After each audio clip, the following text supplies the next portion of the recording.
Hello, welcome to today's Lunch and Learn. I'm Lee Criscola, the head of adult services at the Howell branch of the library. And today we have Kylie Thomson with us. She is the collections and exhibitions coordinator at the Fredericksburg Area Museum. And she is going to teach us how to preserve our papers and pictures and other items in our homes. Welcome, Kylie. Thanks for being here. Thanks so much for having me. I'm excited to talk about this today. Yeah, this will be very interesting. All right, I'm going to disappear and put up your presentation and let you have at it. All right. Well, welcome everyone. So as we get into this, we're going to talk about just taking care of those heirlooms and documents and photographs that you have at home. And you can do it in the same way that museums do. So let's just hop right into it. I do always want to start out by saying what you are doing right now is better than doing nothing at all. Just the fact that you are thinking about taking these steps and thinking about the care that is involved with making these pieces last longer, you are already steps ahead of where you need to be. This is the best possible thing you could be doing right now. So we'll just go ahead and start with talking about the dangers. What is dangerous to artifacts and objects? And there's actually a lot. So in our field, there are the agents of deterioration. These are all different forces that contribute to objects falling apart and getting brittle over time. And just to go through them real quick, we have physical force, which is if you have an old plate and you drop it and it breaks, it's breakage, cracking, all of that. Fire, water, pests are a big one. Light is very damaging to objects. Incorrect temperature and incorrect humidity are a big one, as well as pollutants. Neglect, which is just not knowing information about an object, and theft and vandalism. So as you can see, there is a lot working against us all the time. And these poor objects really go through it to try to survive from year to year, but there are things we can do. So what can you do at home to just deal with this scary list of things coming at your objects? Well, we have to first and foremost create a safe environment. And how can we do that? Well, let's first take a look at what is ideal. So when storing really any objects, you want to make sure that humidity and temperature stays stable. So we recommend that humidity is between 35 and 55% and temperature stays between 65 and 72 degrees. Now, I know this isn't always possible. The weather changes, insulation is different throughout the house. There are fluctuations, even here at the museum where we keep it cold all the time. There's still fluctuations. You know, this is a 200-year-old building. It's not perfect, and that's okay. Perfect or not being perfect is okay.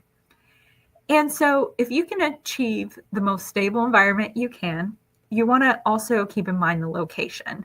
So I hate to say it because I know this is where a lot of people keep stuff. Attics and garages are pretty dangerous to objects. There's a lot of temperature fluctuations, a lot of humidity fluctuations, and it's just an unstable environment, especially if it's not insulated. Basements, if your basement is unfinished, it's kind of like a garage. If it is, it could be a safe, stable environment. I always recommend if you have old documents, photos, things you want to protect, keep it in an interior closet that is not attached to a bathroom. And the reason I say that is because that steam that's coming off the shower, that's coming from the moisture from the sinks and all that is going to be in the air. And if it's in the air, it's going to be getting into that closet space. You can keep it under a bed. Just look for those nice, safe, stable sections. I do know a lot of people who have cedar chests. Those unfortunately are not the safest place, especially for things like quilts and other textiles. But there are ways to store those safely within. So as you go through your stuff, just keep in mind where you're keeping it. And before I move on, I do always like to add, to keep this in mind throughout this whole talk, is objects are a lot like cats. They really just want to be left alone in the dark and sleep all day. So if you can find a nice, cool, dry, dark place, your objects are going to be happy. So let's talk about those objects. Starting with paper and artwork. I know we all have a lot of this. Now, everything is going to be very circumstantial. So this is not a one-size-fits-all approach, but this is just advice to help you make informed decisions. So if you have paper, a big thing is watch out for those fasteners. Those are staples, paper clips, rubber bands. You'll see over time that they rust. They'll turn the paper yellow. Those rubber bands will get brittle and they'll break as soon as you touch them. Those you want to try to remove. If you have a small booklet that's stapled, that staples, it's pretty load bearing. There's not much you can do. But if you just have a few sheets of paper that is stapled together, you can go ahead and carefully remove that staple by prying the back of it up and pulling it out. If you have things like newspapers or posters that are rolled, you're going to want to try to store those flat if possible. They're going to last longer because that crease isn't going to wear away.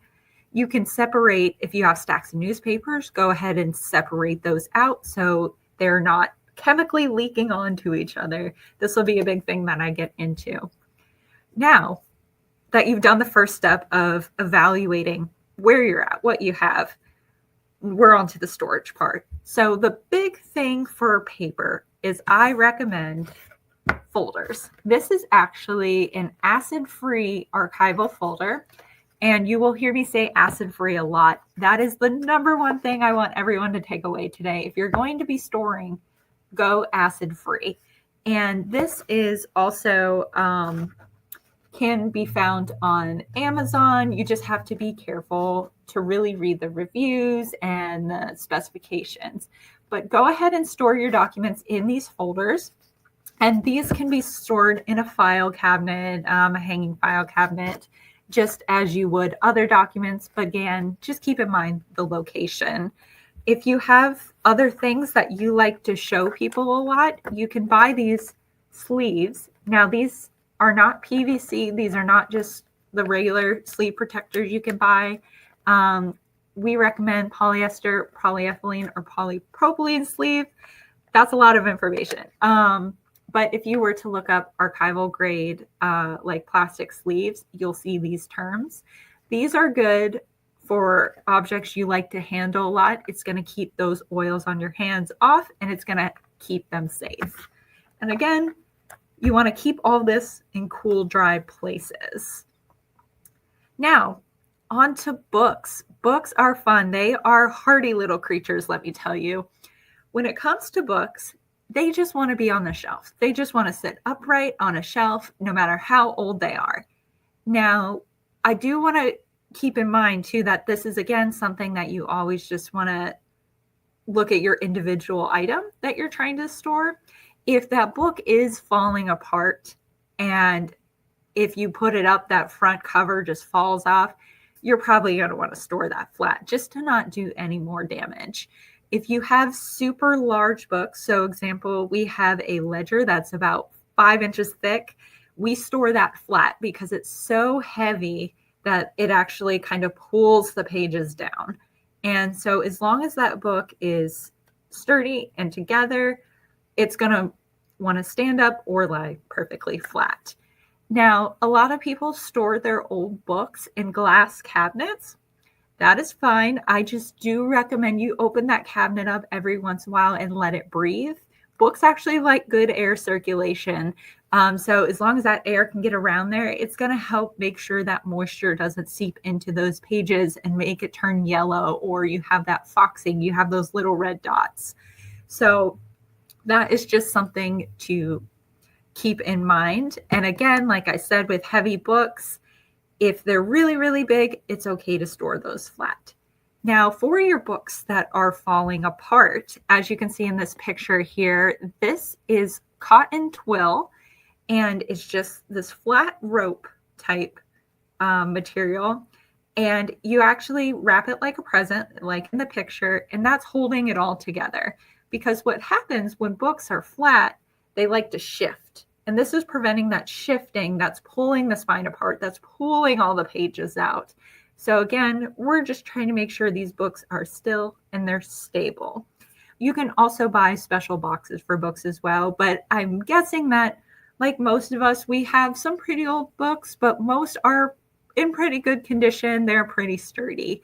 So remember, just let them breathe and try to keep them upright. If you have extra space, get a bookend. Bookends are perfectly safe for those, to make sure they're not tipping and doing more damage. Now, photographs. This is the big one. This is the one that everyone has. I know myself, my family has tons and tons of photos. So let's just dive right into this. With photos, the number one thing is to evaluate how they're being stored right now. So I'm guessing that most of you can go into a closet right now and pull out one of those magnetic albums. They're the ones that have the static plastic cover that you slip the photo in and drop it and it sticks. I guarantee if you were to pull that out right now, the edges are probably very, very yellow. If I'm correct, that's a chemical reaction happening right there, because despite them being static, there is still adhesives in those albums.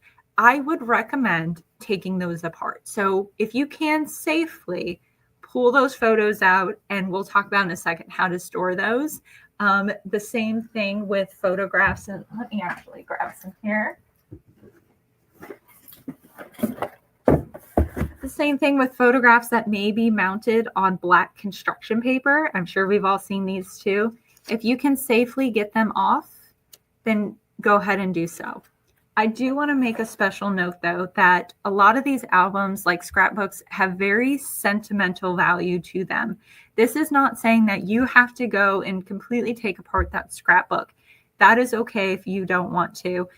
I would just recommend taking pictures of each page. So if over time it does deteriorate more, you still have that context, you still have that original piece. So again, this is entirely up to you. I just want to make sure that I'm giving you the proper tools. Now, if we decide that, you know what, how they're being stored now is not working, if you're storing them in plastic containers, I would not recommend that. Those off-gas and deteriorate over time.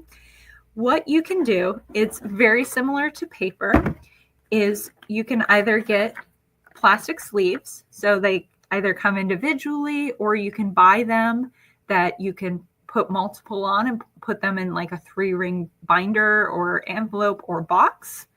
Or you can buy things like paper envelopes for very old photographs, and you'll only want to put one at a time in these.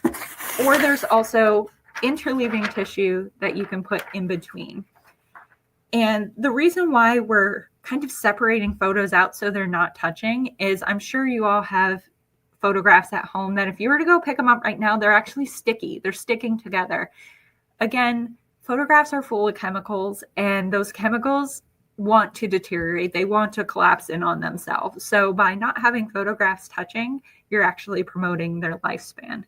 So again, go ahead and check out those acid-free, don't forget acid-free photo sleeves that you can store those in. And again, store in a cool, dry place. They're like cats. They love it.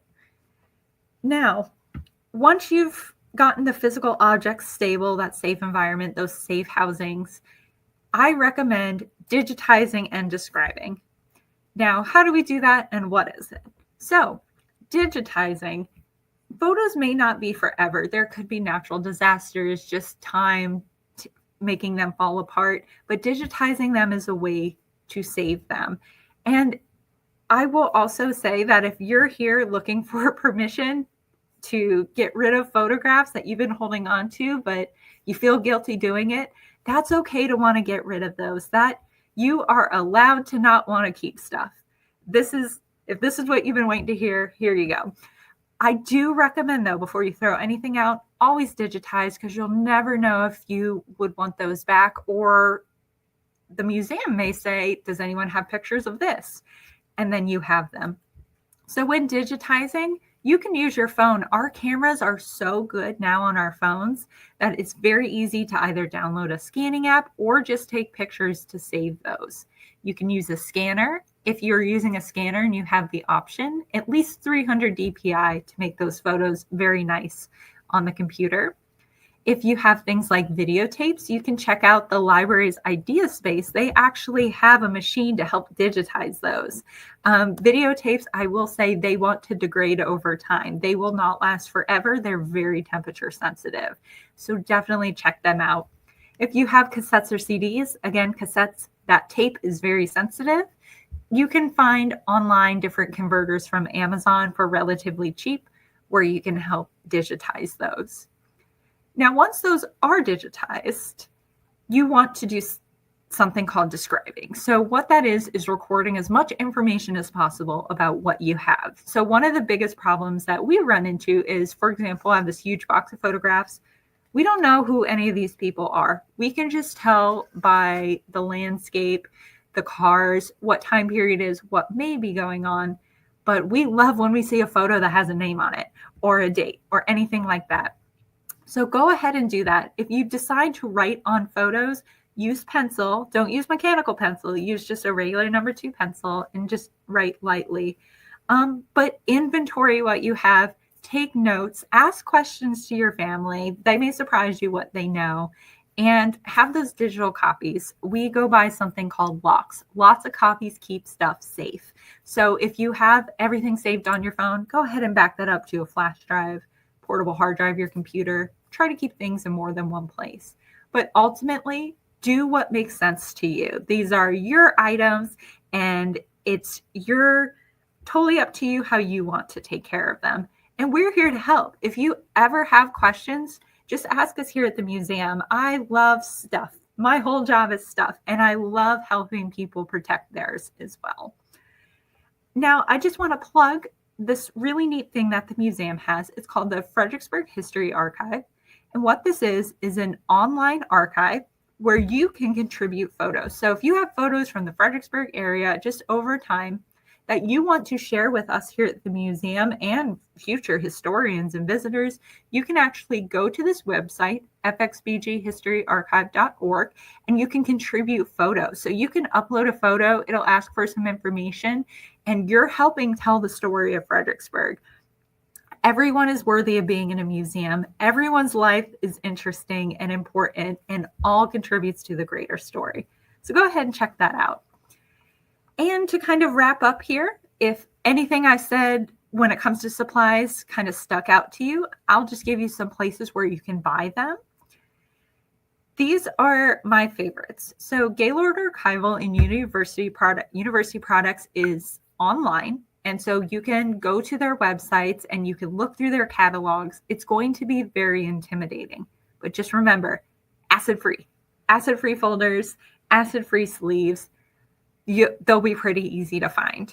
Archiving equipment can get expensive. And so that is okay if you are not comfortable purchasing these. That doesn't mean you're not doing anything right. Again, just the fact that we are trying is such a good start. And luckily, acid-free folders are relatively cheap on things like Amazon, Staples. Same thing with the photo sleeves. Now, Hollinger Metal Edge is actually local to Fredericksburg. So if you look on their website and you see things you are interested in, you can email them or give them a call. And if you pick them up at the warehouse, they can waive the shipping. So they are a fantastic company. We love Hollinger here. Just some terms you might see when you're shopping. Again, acid-free. Acid-free papers are estimated to last up to 200 years in proper storage conditions. It's very, very important. Lignin, you'll see lignin-free a lot. Lignin-free is good. Lignin is that byproduct of the wood pulp in newspapers. So lignin is the reason your newspapers turn yellow very, very fast. When it mixes with light and oxygen, it starts to degrade. So we want acid-free, we want lignin-free, and you may see buffered and unbuffered. These are types of archival tissue that is safe to wrap objects in, breakables, all of that. Buffered just means it's got that additional calcium carbonate chalk in it to help neutralize some acids. Unbuffered just doesn't have that added calcium carbonate. If you are unsure, go unbuffered. That is the rule. Unbuffered's pretty much safe for everything. So in case that pops up, beware of glue or adhesives. They all have chemicals in them. They all won't last forever. They'll make your photos turn wavy and fall off the page. Those magnetic albums, again, sorry guys, I hate to tell you, they're not great. Watch out for unknown plastics or polyvinyl chloride, which is PVC. That stuff is very cheaply made and it off gases. So it's also kind of releasing chemicals and mixing with those photos. Too much sunlight, too much fluctuations in temperature and humidity is bad. Some products may say acid free, but try to, if you can, buy from trusted sources. If not, just do your research. There's companies like Line Co. you'll see on Amazon. They're fantastic. So there are options out there. And most importantly, take care of yourself. And what do I mean by that? A lot of old products may have lead paint on them, may have mercury on them. Things that degrade over time, like some old photographs, they're releasing these chemicals. So when you're handling things, just take care of yourself. Sometimes we do use gloves. If you are using gloves to handle an object, you want nitrile, latex-free, powdered-free gloves. And so that keeps the object and you safe. Now, when it comes to paper, photographs, and all that, clean, dry hands actually work. So the movies all show us with the white gloves on. That's not really the case anymore. When you go and wash your hands with some mild soap, make sure they're nice and dry, you're going to get those oils off your hands. And that's what's so dangerous. And it also allows you to be more careful to avoid rips that you might do with gloves on. So if you're handling those things, clean, dry hands are okay. And like I said, just keep your safety comes first. And just an additional resource I love to shout out. So I know this was pretty quick. This is a lot of information, but you can find some really good information online through the Northeast Document Conservation Center. That is the nedcc.org. I love them. They have these free pamphlets that you can download on your computer to talk about how to care for things like books, paper, photographs. And it may be overwhelming, but they do have a page specifically for taking care of stuff at home. I would definitely check them out. And I just want to say thank you for letting me talk to you all today. Again, if you have any questions, you can reach out to the museum here and we can see how we can help. And I'm really excited for everyone to kind of dig through their closets and their attics and see what they have. Again, happy preserving. Thank you so much, Kylie. That was so much great information. I'm definitely going to be going through my closets. I know I have those magnetic photo albums with the edges all yellow and the pictures fading and like no labeling. Nobody except for me would know who is in these pictures. So yeah, I have some work to do there for sure. Oh yeah, I'm sure everyone's thinking now at least two things where they're like, oh no, I have homework. Yeah. And I love the Fredericksburg History Archive. I hadn't heard about that. So I think that's going to turn up some really interesting photographs. Oh, we're so excited. It's brand new, so we're still doing a little bit of a soft launch, but it's really a great chance for people who have these incredible photographs who say, I'm not ready to part with them quite yet. So you can share them and still keep them. And like I said, everyone is worthy of being in a museum. I can't tell you the number of times where I'm looking for very specific photos from a very specific event that I know are in someone's basement. Mm-hmm. Yeah. Well, awesome. Yeah. Well, thank you so much. I really appreciate it. That's Kylie Thomson again with the Fredericksburg Area Museum. She's the Collections and Exhibitions Coordinator. Thank you so much, Kylie. You're welcome. Thank you. Bye for now. Bye.